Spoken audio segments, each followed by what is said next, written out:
Guys, ಇವತ್ತು ನಮ್ಮ ಮನೆಯಲ್ಲಿ ಬೆಳ್ಳಿ ಕರು ಹಾಕೋಕ್ಕಾಗಿತ್ತು. ಅದಕ್ಕೆ ಬೇರೆ ದನಗಳನ್ನೆಲ್ಲ ಹೊರಗೆ ಮೇಯಕ್ಕೆ ಬಿಟ್ಟು ಇದನ್ನ ಇಲ್ಲೇ ಮನೆ ಹತ್ರನೇ ಕಟ್ಟಿದ್ವಿ. ನೋಡಿ ನಮ್ಮಮ್ಮ ತೋರಿಸ್ತಾರೆ ಇವಾಗ ಕರುನ ಹೆಂಗೆ ಎಳಿಯೋದು ಅಂತ.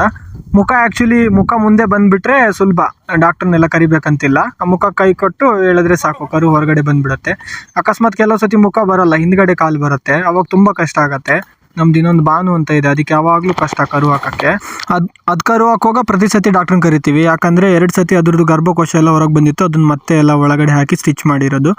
ಸೊ ಬೆಳ್ಳಿ ಇದು 2ನೇ ಕರು. ಫಸ್ಟ್ನೇ ಕರುನು ಇದು ಆರಾಮಾಗಿ ಹಾಕಿತ್ತು, 2ನೇ ಕರುನು ಇವಾಗ ಆರಾಮಾಗಿ ಹಾಕ್ತೀವಿ, ಏನು ಪ್ರಾಬ್ಲಮ್ ಆಗಿಲ್ಲ. ಎಂತಾಗಿದೆ ಅಮ್ಮ? ಯಾವ ಕರು? ಹೆಣ್ಣು ಕರು.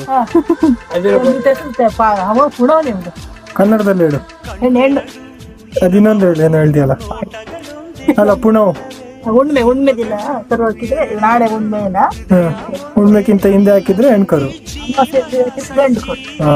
ಗಾಯ್ಸ್, ಇದ್ರದ್ದು ಮೊದಲನೇ ಕರುನು ಹೆಣ್ಕರುನೇ. ಅದು ಮಂಗಳವಾರ ಹಾಕಿತ್ತು, ಅದಕ್ಕೆ ನಾವು ಮಂಗಳ ಅಂತ ಹೆಸರಿಟ್ಟಿದ್ವಿ. ಇವಾಗ ಇದನ್ನು ಶನಿವಾರ ಹಾಕಿದೆ, ಇದನ್ನು ಹೆಣ್ಕರುನೇ. ಏನಾದರೂ ಹೆಸರು ಸಜೆಸ್ಟ್ ಮಾಡಿ ನೋಡೋಣ. ಉಗುರು ತೆಗಿಯೋ ತೋರ್ಸು. ಇದೆಲ್ಲ ಕತ್ತಿ ಕೊಡು, ಕತ್ತಿ ತಂದೆಲ್ಲ ಇಲ್ಲ.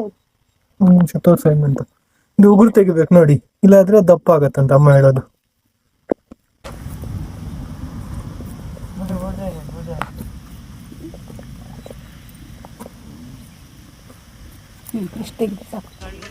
ಈ ಥರ ಉಗುರು ತೆಗಿಬೇಕು, ಇಲ್ಲಾಂದ್ರೆ ಅದು ಹಿಂಗೆ ಉದ್ದ ಬಂದು ನಡೆಯೋಕ್ಕೆ ಕಷ್ಟ ಆಗುತ್ತೆ. ಗಾಳಿ ತಾಗಿದ ತಕ್ಷಣ ಗಟ್ಟಿಯಾಗಿಬಿಡುತ್ತೆ. ಇವರು ಬೆಳ್ಳಿ. ನಾನು ಹೋಗಿದ್ರೆ ಅರ್ಧ ಕಿಲ್ಲಿ ಮೇಲೆ ನಾನು ಬಿಡಾಕ್ತದೆ. ಇದಂತ ಕಸ ಬಂದಿದೆ ಇವಾಗಲೇ. ಇಲ್ಲ ಇಲ್ಲ,